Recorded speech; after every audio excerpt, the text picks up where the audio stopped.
Dieu s'occupera de moi. Dans ce message, je vais vous parler 2 fois, mais d'une foi concrète, une foi pratique, pas une théorie sur la foi. Non, nous avons besoin d'une foi qui se vit au jour le jour. La Bible dit, la foi se démontre par des actes, par des œuvres. Est-ce que vous passez en ce moment par une situation stressante? Eh bien, c'est normal. Même, c'est une bonne chose. C'est précisément cette situation stressante qui va permettre à votre foi de s'exprimer et de vous conduire à la victoire. Alors ce matin, je reprends exceptionnellement la même lecture que dans le dernier message, mais je la prolonge aussi. Et ce matin, nous recevrons des choses différentes, des choses nouvelles par rapport à l'enseignement de la dernière fois. Je vous invite à faire la lecture avec moi. C'est dans le premier livre des Rois, chapitre 17. On va lire du verset 1er et cette fois-ci, nous lirons jusqu'au verset 16. Vous pouvez prendre votre Bible, votre téléphone et suivre, ou alors sur les écrans, la lecture qui va être affichée. Élie, le Tishbite, l'un des habitants de Galade, dit à Akab, « L'Éternel, le Dieu d'Israël, dont je suis le serviteur, est vivant. Il n'y aura ces années-ci pas de rosée, ni de pluie, sauf sur ma parole. » Puis la parole de l'Éternel fut adressée à Élie, « Pars d'ici en direction de l'est et cache-toi près du torrent de Kérit qui se trouve en face du Jourdain. Tu boiras de l'eau du torrent et c'est au corbeau que j'ai ordonné de te nourrir là. » Élie partit et se conforma à la parole de l'Éternel. Il alla s'installer près du torrent de Kérit qui se trouve en face du Jourdain.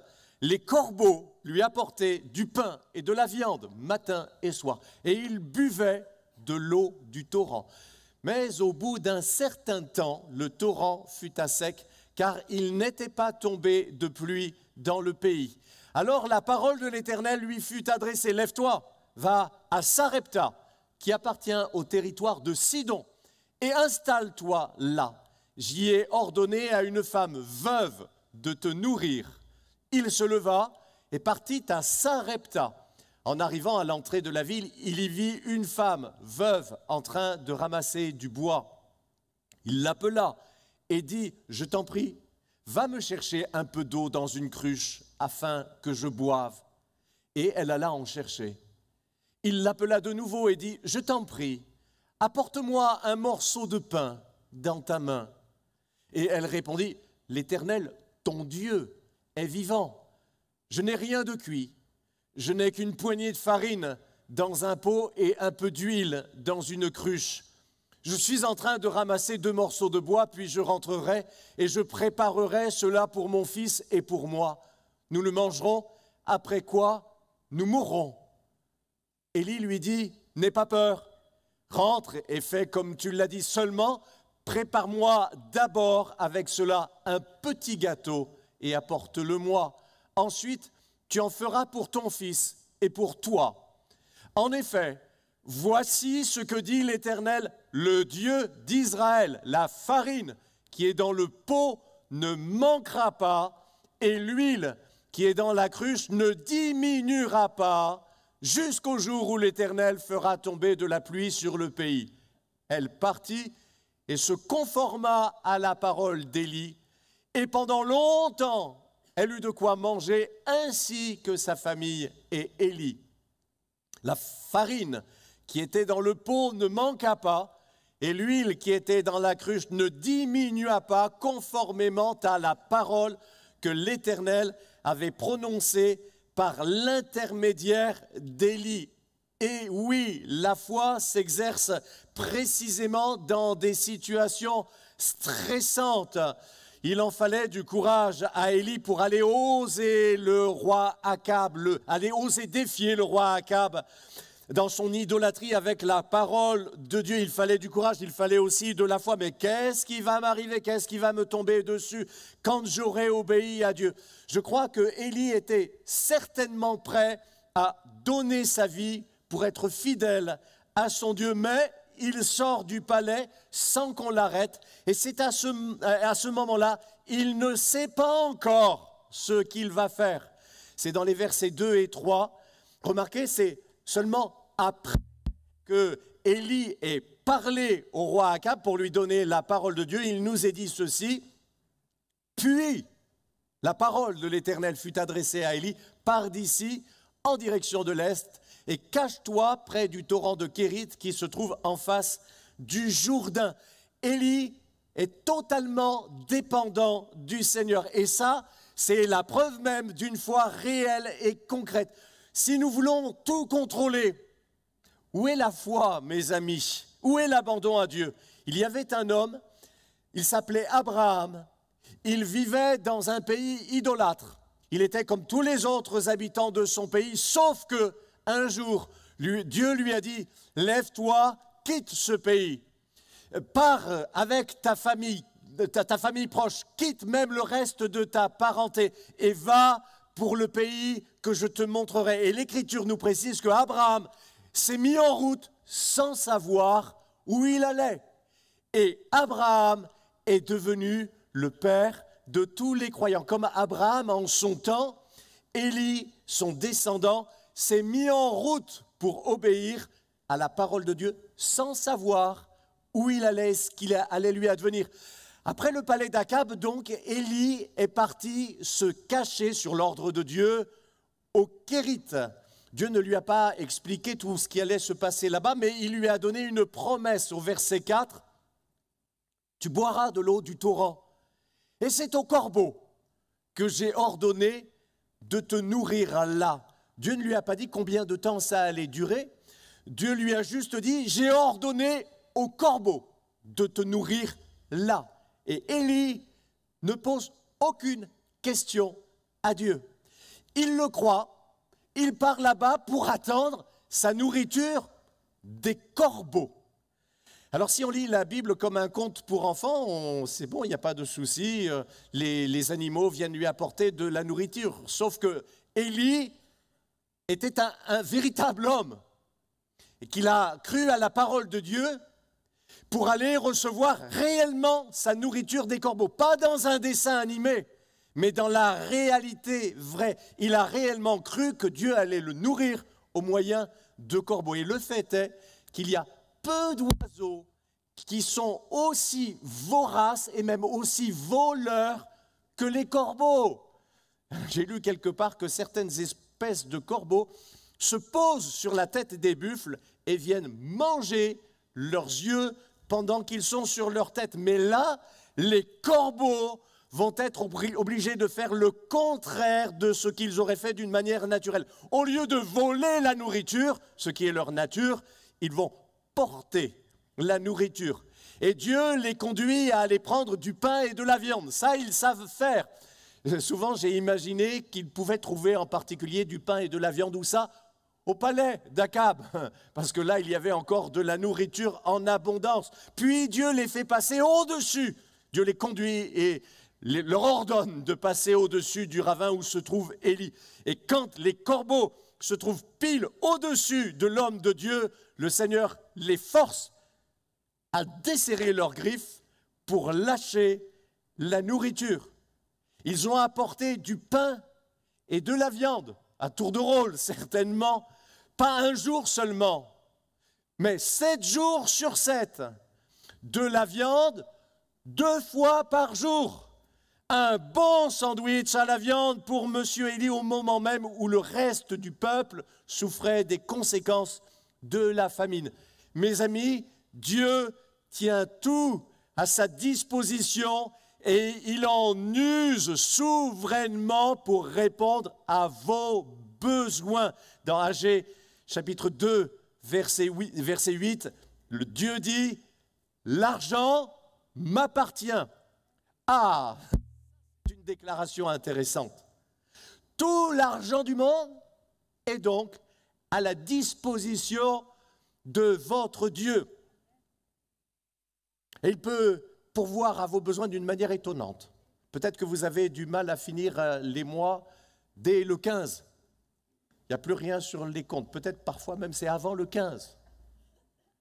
Peut-être que c'est un souci permanent pour quelqu'un au milieu de nous, mais Dieu a les moyens de s'occuper de vous d'une façon pratique, concrète. Même quand vous ne savez pas comment Dieu pourrait faire pour vous aider, lui, il connaît déjà le moyen qu'il va utiliser en votre faveur. Je me souviens, avant de partir en mission, j'ai eu à cœur de faire justement un voyage de découverte sur un champ missionnaire pour confronter la réalité du terrain, ce que je ressentais comme un appel de Dieu. Mais je n'avais absolument pas les moyens de me payer un billet d'avion pour partir sur un champ missionnaire, encore moins d'en payer deux, un pour mon épouse et un pour moi-même, pour que nous puissions, parce que nous serions partis à deux en famille, que nous puissions nous en rendre compte à deux. Le prix des billets était supérieur à mon salaire, mais en 2 fois, j'ai reçu la somme pour les 2 billets d'avion pour ma femme et moi. Attention, je n'ai parlé de mon projet à personne. Personne n'était au courant. Ni ma femme, bien sûr, n'en a parlé à personne. Et un jour, quelqu'un s'est arrangé pour me remettre une enveloppe. Je n'ai jamais pu savoir qui c'était dans cette enveloppe. Il y avait à peu près le prix d'un des billets d'avion. J'ai remis l'enveloppe dans ma mallette. 15 jours après, attention, je n'ai parlé à personne, ni de mon projet, ni du premier don que j'avais reçu. Une personne est venue me voir et m'a dit qu'elle était conduite à me donner ceci. Elle m'a remis une enveloppe, dedans il y avait le prix pour le 2e billet d'avion. Dieu dit, l'argent, il est à moi. Est-ce que vous le croyez? Quelqu'un a dit, quand Dieu a un projet, il a aussi un budget. Notre Église a des projets. Sur qui est-ce que nous devons compter pour les voir se réaliser? Sur qui est-ce que nous devrions regarder à un tel qui a certainement les moyens de donner une belle offrande à l'Église? Mais ce un tel peut déménager. Ce un tel peut tomber malade. Il peut être ruiné dans un an. Nous ne devons regarder à aucun homme, mais nous devons regarder à Dieu, parce que lui, il tient dans ses mains tout l'argent du monde. Mais s'il vous plaît, ne faites pas comme cet homme qui a prié un jour à haute voix dans une église. Il a dit, Seigneur, j'ai besoin d'une paire de chaussures. Ai-je chose du 44? Ça, c'est ce qu'on appelle une prière adressée aux hommes et jetée par-dessus l'épaule du Seigneur. Ça ne veut pas dire non plus, évidemment, que vous serez paresseux et que vous allez attendre que les choses vous tombent du ciel, comme ça s'est passé pour Élie. Élie, lui, ne pouvait pas aller à Pôle emploi pour chercher du travail. Il ne pouvait pas s'inscrire dans les boîtes d'intérim. Ça veut dire que vous ferez ce que vous pouvez faire, ce que vous devez faire, et que Dieu fera, lui, ce que vous ne pouvez pas faire. Il fera tout le reste. Il vous aidera. Dieu s'occupera de vous. Jésus dit dans Matthieu chapitre 6, versets 25 et 26, ne vous inquiétez pas de ce que vous mangerez pour vivre, ni de ce dont vous habillerez votre corps. La vie n'est-elle pas plus que la nourriture et le corps plus que le vêtement? Regardez les oiseaux du ciel. Ils ne sèment pas et ne moissonnent pas, ils n'amassent rien dans des greniers, et votre Père céleste les nourrit. Ne valez-vous pas beaucoup plus qu'eux? Ce que je voudrais vous faire réaliser ce matin, c'est que pour vous apprendre à mettre votre confiance totalement en lui, Dieu se plaît à utiliser des moyens totalement improbables. Alors déjà, on a vu les corbeaux.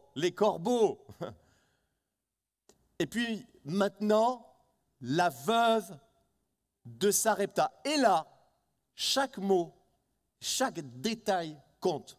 D'abord, une femme. Il faut savoir que dans la culture de l'époque, au Moyen-Orient, ça ne se faisait pas qu'un homme adresse ainsi la parole à une femme qu'il ne connaissait pas. Quand Jésus ira parler à une femme samaritaine, et qui lui demandera aussi de l'eau à boire, les disciples en seront tout étonnés parce que ça n'était pas dans les mœurs. Ensuite, cette femme est veuve. Or, à l'époque, seuls les hommes pouvaient avoir un emploi en bonne et due forme. Et donc, il n'y avait pas plus pauvre qu'une veuve. Dieu n'a pas envoyé Élie vers un riche. Il aurait pu, non, il ne l'a pas envoyé vers un riche qui aurait eu de quoi subvenir à ses besoins. Il l'a envoyé vers la plus pauvre des veuves. Et cerise sur le gâteau, cette veuve habite le pays de Sidon. Or, Sidon, c'est la patrie d'origine du faux dieu Baal. Et Sidon, c'est aussi la patrie d'origine de Jézabel, la terrible femme du roi Akab. Dieu ne rejette aucun homme, d'aucune origine, d'aucune culture, je dirais d'aucune religion, fût-elle la plus païenne. Jésus dit, parce que le Seigneur va le conduire à la lumière, Jésus dit dans Luc chapitre 4, versets 25 et 26, « Je vous le déclare en toute vérité, il y avait de nombreuses veuves en Israël à l'époque d'Élie, lorsque le ciel a été fermé pendant 3 ans et 6 mois et qu'il y eut une grande famine dans tout le pays. Cependant, Élie n'a été envoyé vers aucune d'elles, mais seulement vers une veuve de Sarepta dans le pays de Sidon. » Je vais vous dire quelque chose, mes amis. Dieu n'a pas peur des musulmans. Dieu n'a pas peur des athées. Dieu n'a pas peur des homosexuels. Dieu les aime tous et il veut les sauver. Et il veut nous envoyer vers eux. Qui plus est, Dieu envoie Élie vers pas juste une veuve, la plus pauvre des veuves qu'on pouvait imaginer. Une veuve qui était arrivée au bout de ses ressources. Élie lui demande à boire, comme plus tard Jésus demandera à boire à une femme samaritaine. Au fait, ici, Élie est ce qu'on appelle un type, c'est-à-dire une préfiguration prophétique du Seigneur Jésus. De même aussi dans le miracle de la multiplication de la farine et de l'huile, qui annonce prophétiquement la double multiplication des pains et des poissons par notre Seigneur Jésus. Maintenant, lui demander de l'eau à prendre au puits, même si ce n'est pas trop la coutume de parler à une inconnue, passe encore. Mais après, Élie lui demande à manger, apporte-moi un gâteau dans ta main. Il ne faudrait quand même pas abuser. Verset 11. Je t'en prie, apporte-moi un morceau de pain dans ta main. Et là, c'est une toute autre affaire. Parce que justement, on est un quart d'heure avant que le placard de cette femme soit définitivement vif. J'ai ramassé du bois, je vais faire un feu. J'ai plus qu'un tout petit peu de farine, un tout petit peu, un peu d'huile. Je vais faire mon dernier repas pour mon fils et moi. Tu sais, on va manger ça, ce sera notre dernier repas. Après, on se préparera à mourir. Voyez comment Dieu utilise les plus petits, les plus démunis, pour pouvoir pourvoir aux besoins les plus grands. Dieu le fait en prenant les moyens les plus improbables pour nous à mettre notre confiance totalement en lui. L'argent lui appartient, et aussi la farine, et l'huile avec. Verset 16, la farine qui était dans le pot ne manqua pas, et l'huile qui était dans la cruche ne diminua pas. Après nous être placés du point de vue d'Élie, maintenant nous allons nous mettre dans la peau de la femme veuve, parce qu'elle aussi, ce jour-là, a eu ses travaux pratiques dans le cours sur la foi. Verset 13, Élie lui dit, « N'aie pas peur, rentre et fais comme tu l'as dit, seulement prépare-moi d'abord avec cela un petit gâteau et apporte-le-moi. Ensuite, tu en feras pour ton fils et pour toi. » Je voudrais vous dire ceci, mes amis, me le dire à moi-même. Le langage de la foi, c'est Dieu d'abord. Dieu d'abord. Oui, c'est vrai que c'est compliqué pour toi, je le sais, mais prépare pour moi d'abord. Parce que c'est là pour prouver ta foi, en lâchant prise, en renonçant à ce à quoi tu pourrais t'accrocher, là, les moyens dont tu disposes, même s'ils sont dérisoires. Et comme ça, tu ne vas plus compter que sur moi, tu ne plus compter que sur ma promesse à travers la parole de Dieu que tu entends maintenant la farine dans le pot. La farine et l'huile ne diminueront pas et ne manqueront pas. Et à nous aussi, mes amis, Dieu nous dit, moi d'abord, dit Dieu dans Matthieu chapitre 6, versets 31 et 33. Notre Seigneur Jésus, dont nous écoutons l'enseignement, nous dit, ne vous inquiétez donc pas et ne dites pas que mangerons-nous, que boirons-nous, avec quoi nous habillerons-nous. En effet, tout cela, ce sont les membres des autres peuples qui le recherchent. Or, votre Père céleste sait que vous en avez besoin. Recherchez d'abord le royaume et la justice de Dieu, et tout cela vous sera donné en plus. Et Dieu nous dit à nous aussi, mais moi en premier, fais le pas de la foi et tu verras après si je ne vais pas pourvoir à tes besoins à ma manière. Ne t'inquiète pas, l'argent du monde m'appartient et tout le reste aussi. Je vais bien m'occuper de toi, mais je te demande une chose, pour que tu prouves la réalité de ta confiance, de ta foi. Moi, d'abord en premier, et tu vas le faire d'une façon concrète, à travers ta générosité.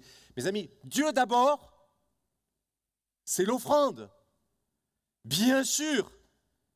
Mais Dieu d'abord, c'est pas que l'offrande. Dieu d'abord, c'est un principe de vie. Dieu d'abord, c'est la prière chaque jour avant de partir. Chaque journée ta vie pour tes occupations. Dieu d'abord.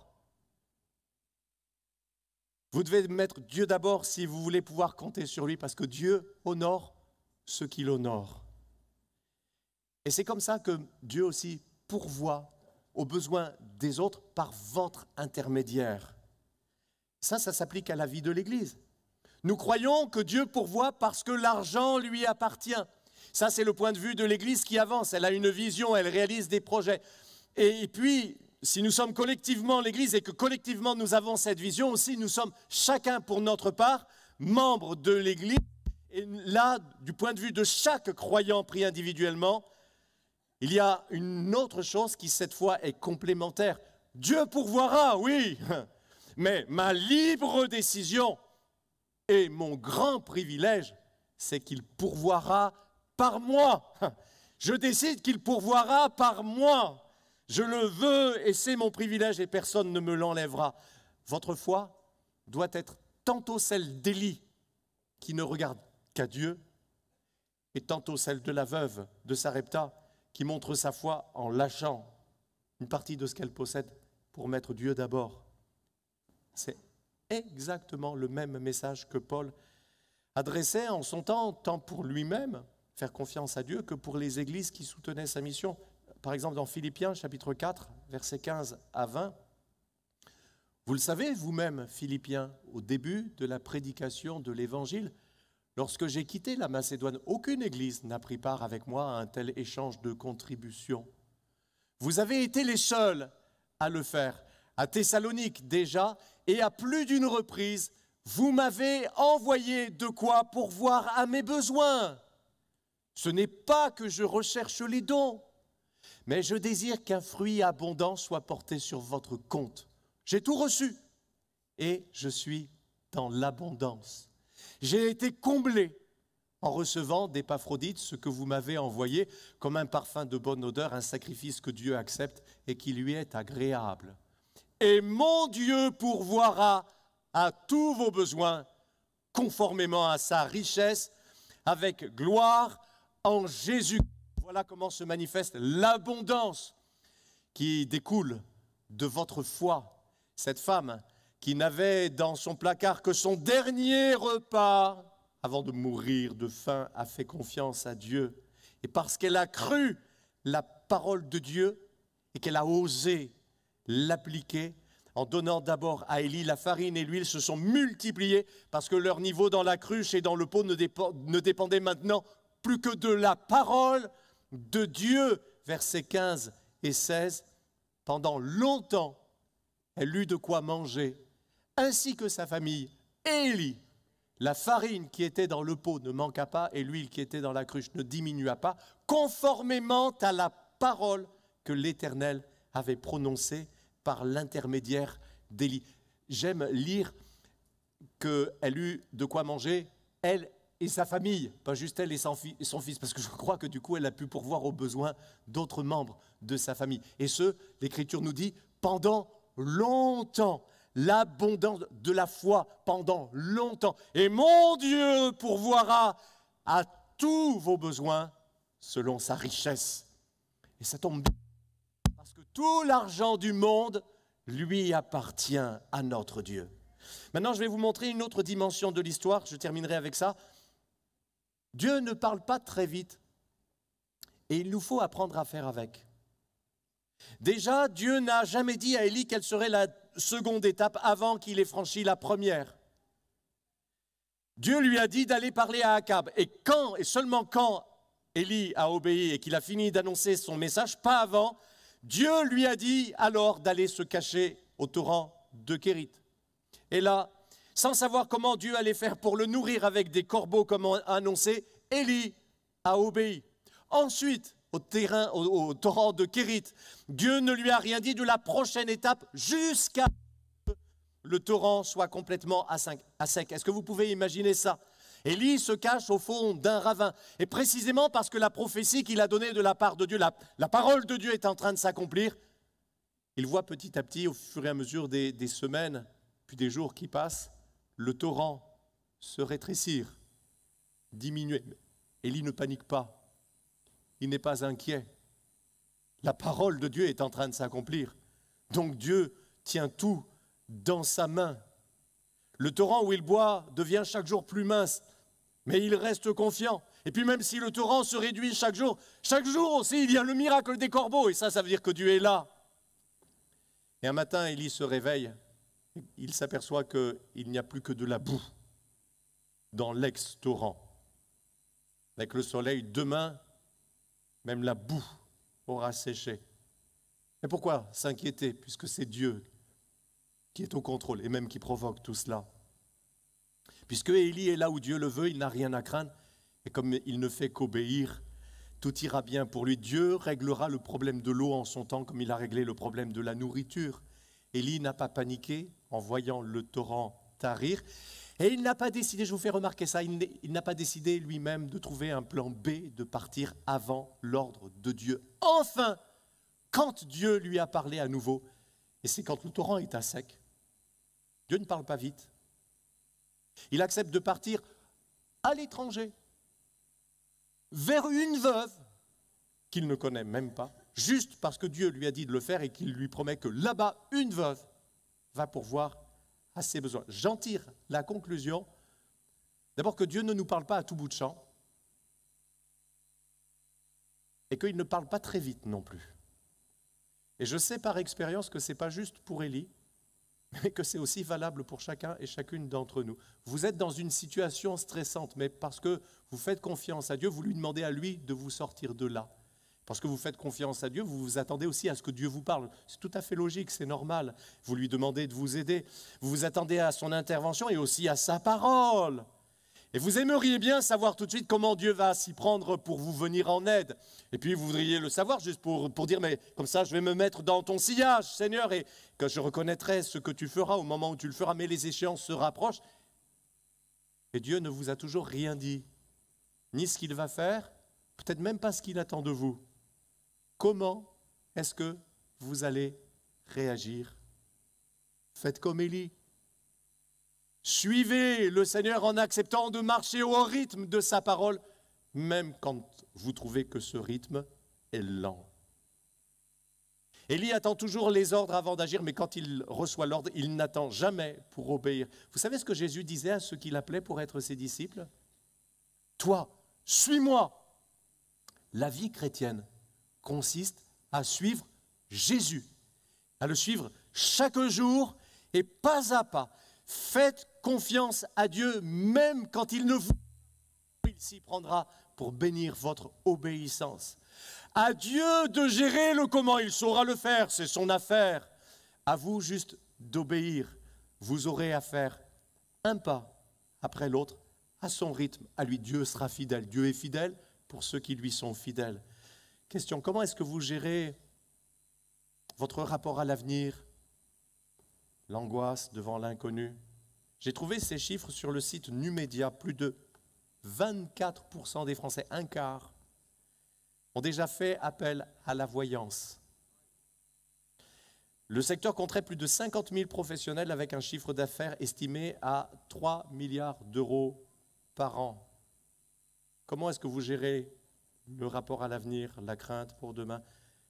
Jésus, encore lui, toujours lui, nous dit dans Matthieu chapitre 6, versets 27 et 28, « Qui de vous, par ses inquiétudes, peut ajouter un instant à la durée de sa vie ?»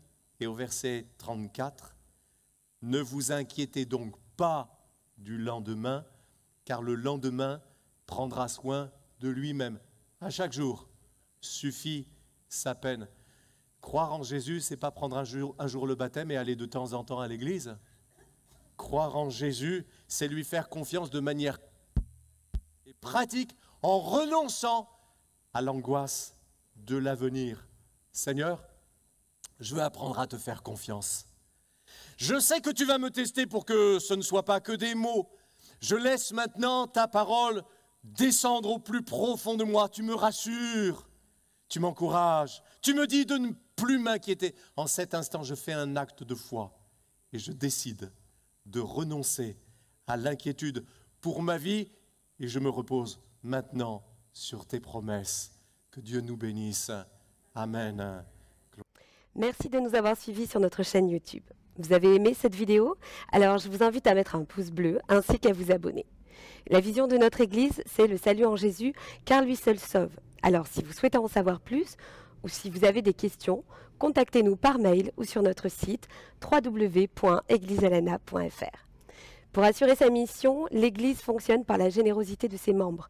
Vous avez la possibilité de nous soutenir par vos dons en cliquant sur le lien qui se trouve dans la description de cette vidéo. À très bientôt et que Dieu vous bénisse.